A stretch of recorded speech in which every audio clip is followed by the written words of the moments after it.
मजदूर गांव में रामू नाम का एक व्यापारी रहता था, जो सेठ मोटूलाल के यहाँ काम करता था। रामू सेठ के खेतों पर मजदूरी करता था और फिर फसलों को नाव से दूसरे गांव में बेचा करता था।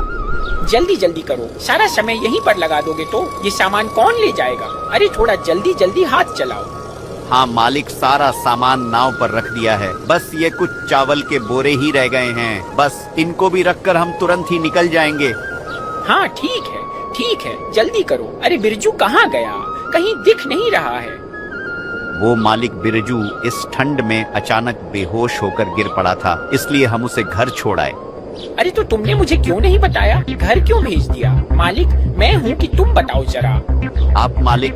तो तुमने किससे पूछकर उसे घर भेज दिया? जी मालिक, गलती हो गई, आगे से ऐसा नहीं होगा। होनी भी नहीं चाहिए, नहीं तो तुम्हारी नौकरी तो गई समझो। चलो सब जल्दी जल्दी काम करो। रामू भाई, आज तो बहुत ठंड लग रही है, मेरे तो हाथ ठीक से काम ही नहीं कर रहे। हाँ भाई, सारा मामला तो पेट का ही तो है। अगर यह भूख ना होती तो मैं तो इस ठंड में घर से बाहर ही नहीं निकलता, पर क्या करें, जब भगवान ने पेट दिया है तो इसके लिए तो यह सब करना ही पड़ेगा।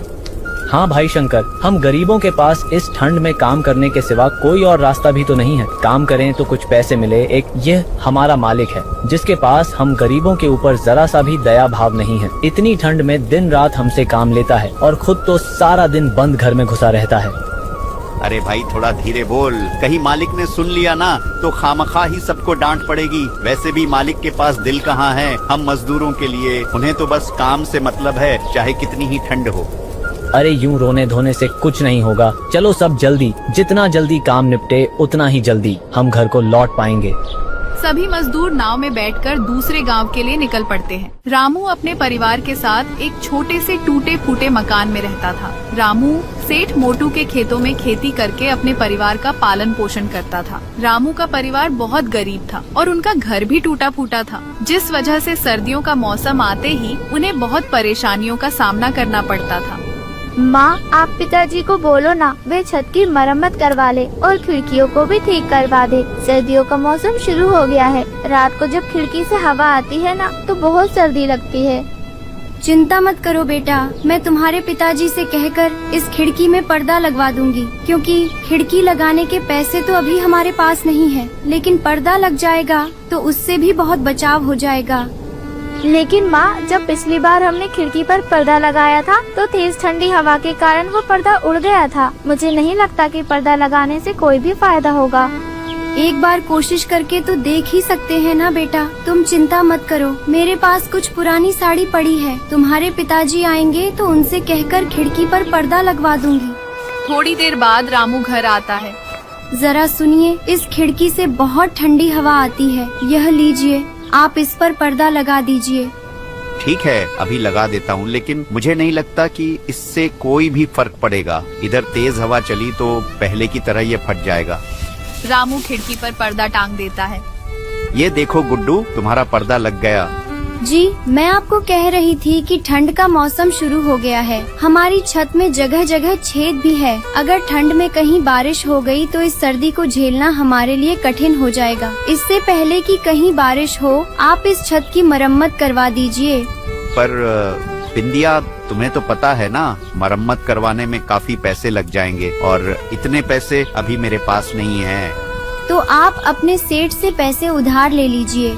बिंदिया, तुम्हें तो पता ही है ना, सेठ मोटूलाल इतनी आसानी से पैसे देने वाला नहीं है। मेरी तनख्वाह ही वह बहुत मुश्किल से देता है, तो मुझे उधार में पैसे क्यों देगा? हमारे गांव में जमींदार गोगो का घर भी तो है, आप उससे पैसे ले लीजिए, किसी से भी पैसे ले लीजिए, बस छत की मरम्मत करवा दीजिए। यह ठंडी हवा अब हमसे बर्दाश्त नहीं होती है। अगर बारिश हो गई तो हमारा क्या होगा? ठीक है बिंदिया, मैं गोगो के पास जाकर कुछ पैसे उधार मांग कर देखता हूँ। थोड़ी देर बाद रामू जमींदार गोगो के पास पहुँच जाता है। अरे आओ रामू, कहो कैसे आना हुआ? आखिर इतने दिनों बाद अचानक तुम्हें हमारी याद कैसे आ गई? जमींदार जी, मुझे कुछ पैसे उधार चाहिए थे। अच्छा, तो तुम उधार लेने आए हो? उधार तो मैं तुम्हें दे दूंगा, लेकिन 3% ब्याज लगेगा। अगर जमींदार जी ब्याज कुछ कम नहीं हो सकता? नहीं भाई रामू, ब्याज तो 3% ही लगेगा। गांव के बाकी लोगों को भी मैं 3% पर ही ब्याज देता हूँ, तो भला तुम्हें कैसे कम लगा सकता हूँ? अगर मैं तुम्हें ब्याज कम लगाया तो गांव के अन्य लोगों के साथ बेईमानी होगी ना। हाँ, बात तो आप की ठीक है, मगर अरे अगर मगर के चक्कर में मत पड़ो। मैं कौन सा आज ही तुमसे पैसे मांग रहा हूँ। अभी कुछ दिन रहने दो, अगले महीने बाद से ब्याज की रकम चुका देना। मुझे भी कोई जल्दी नहीं है। ठीक है जमींदार जी, तो आप मुझे 3% ब्याज पर ही पैसे दे दो। रामू जमींदार से पैसे लेकर अपनी छत की मरम्मत करवा लेता है। देखो बिंदिया, अब तो छत की मरम्मत भी हो गई है और खिड़कियां भी ठीक हो गई हैं। अब घर में ठंडी हवा भी नहीं आ रही है। अब हमारी ठंड भरी रात आराम से गुजर जाएगी। जी हाँ, बड़े दिनों बाद आराम मिला है घर में, वरना ठंडी हवाओं से तो पूरा शरीर कांप रहा था। इस तरह रामू का परिवार के दिन खुशहाल बीत रहे थे। रामू का काम भी अच्छा चल रहा था।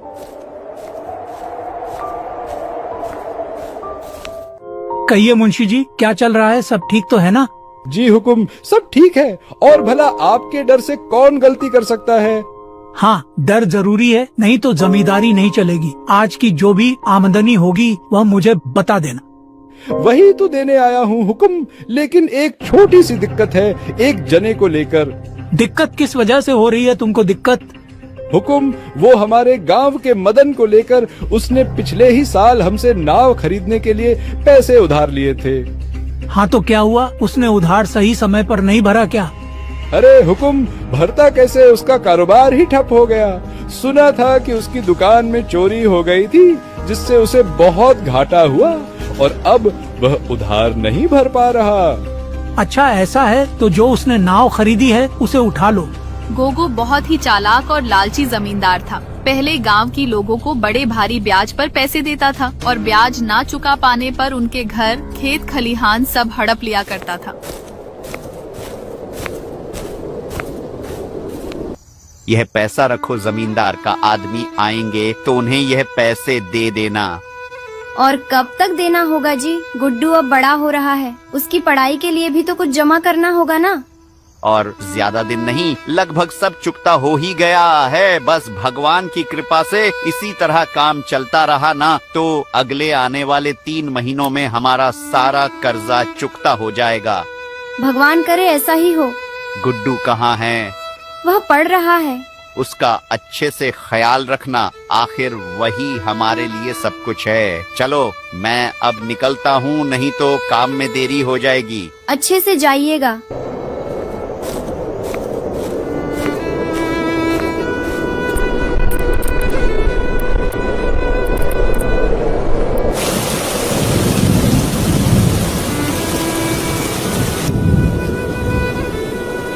हे भगवान, बारिश होने लगी। ना जाने तुम्हारे पिताजी कहाँ रह गए। भगवान करे सब ठीक हो।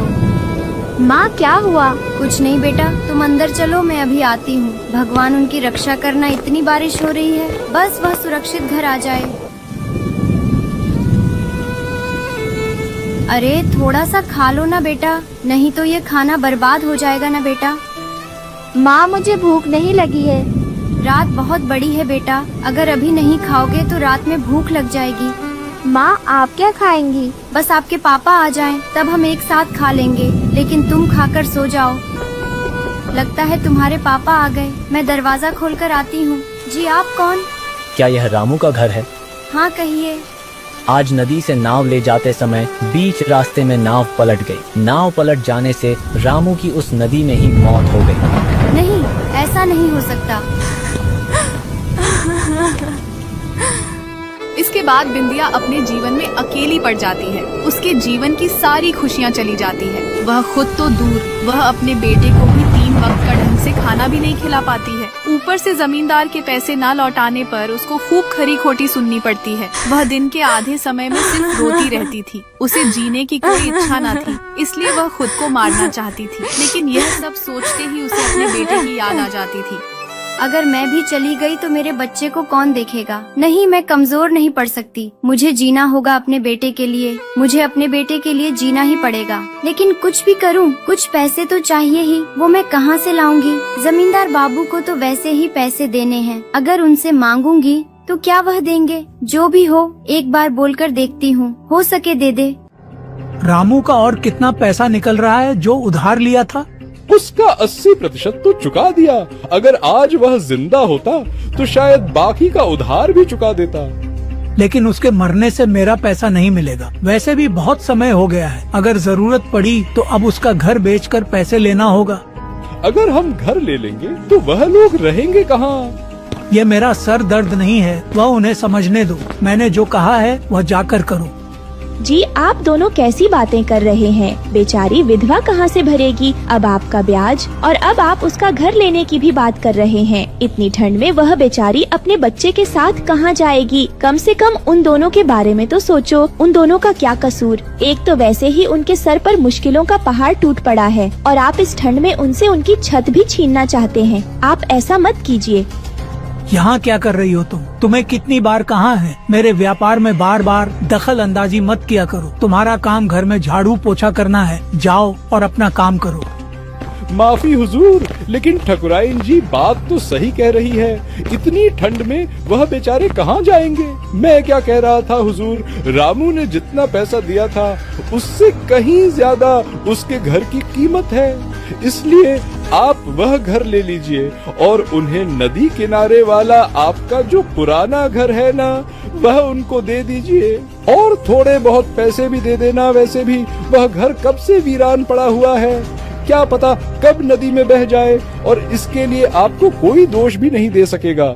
वैसे भी अगर इतनी ठंड में आप उनको घर से बाहर निकालेंगे और यह बात गांव में फैलेगी तो आपकी बहुत बदनामी होगी, लोग आपको बेरहम समझेंगे। बात तो तुम पते की कर रहे हो मुंशी। ठीक है, जैसा तुमने कहा है वैसा ही करो। जमींदार बाबू, आओ आओ, तुम्हारी ही बारे में बात चल रही थी। ये बताओ, इस बार तुमने मेरा बकाया क्यों नहीं दिया? इसी बारे में तो आपसे बात करने आई हूँ। जमींदार जी, मेरे गुड्डू के बाबूजी जो कुछ भी बचा कर गए थे वह सब तो अब खत्म हो चुका है। अभी 2 वक्त का खाना भी ठीक से नहीं मिल रहा। अभी किस तरह आपके पैसे वापस करूँ? ऐसे तो काम नहीं चलेगा। पैसे जब तुमने लिए हैं तो तुम्हें ही वापस करने होंगे ना। वह तो मैं जानती हूँ, लेकिन मैं छोटे से बच्चे को लेकर क्या काम करूँगी? वैसे मैंने हुक्म से बात तो की है, तुम्हारा जो घर है वह तुम जमींदार जी को दे दो, और बदले में नदी के किनारे वाला जो जमींदार बाबू का घर है ना, वह ले लो, और साथ में कुछ पैसे भी। लेकिन वह घर तो कब से वीरान पड़ा है, वहाँ पर हम किस तरह रहेंगे और क्या खाएंगे? इन पैसों से तुम नदी के किनारे खाली वाली जगह पर खेती कर सकती हो और फसल को बाजार में बेचकर अपना परिवार चला सकती हो। मैं इससे ज्यादा कुछ नहीं कर सकता हूँ। इसके बाद बिंदिया अपने बेटे को लेकर उस घर में चली जाती है। जितना हो सके उसने घर के बगल वाली जगह की सफाई की। इसके बाद उसने उस खाली जगह पर खेती करना शुरू कर दिया। इसके बाद वह बाजार में फसलों को बेचकर अपना घर चलाने लगी। माँ, मुझे बहुत डर लग रहा है। मुझे उस घर जाना है। ये घर अच्छा नहीं है। वह घर अब नहीं है बेटा, वह घर बारिश में बह गया। हम दोनों इस घर को बिल्कुल नया बना देंगे। जब तुम बड़े हो जाओगे और बहुत पैसे कमाओगे तब हम लोग एक बड़ा घर लेंगे। हाँ माँ, मैं बहुत बड़ा आदमी बनूंगा। जमींदार बाबू के घर से भी बड़ा घर होगा हमारा। ठीक है बेटा, ठीक है। अभी बाहर मत जाना। बेटा, तुम जाकर बिस्तर पर बैठो, मैं अभी आती हूँ। बिंदिया सुबह देखती है कि छत पर से पानी गिरने के कारण जमीन के नीचे गड्ढा बन गया है। भला यह क्या हुआ? इतना बड़ा गड्ढा कैसे हो गया? तभी बिंदिया की नजर उस गड्ढे के किनारे एक चमकती चीज पर जाती है। गड्ढे के अंदर अब यह क्या है जो चमक रहा है? थोड़ा मिट्टी हटाकर देखती हूँ। बिंदिया उस मिट्टी को हाथों से हटाती है। अरे, ये तो सोने के सिक्के हैं। सोने के सिक्के से भरा मटका। इन सिक्कों के बारे में अगर जमींदार बाबू को पता चल गया तो वह तो सब लेकर चले जाएंगे। आज ही मुझे ये सब लेकर यहाँ से चले जाना होगा। इसके बाद बिंदिया सिक्कों को अपने झोले में रखकर अपने बेटे को साथ लेकर उस गांव से हमेशा हमेशा के लिए चली जाती है। फिर किसी और गांव में जाकर घर खरीद कर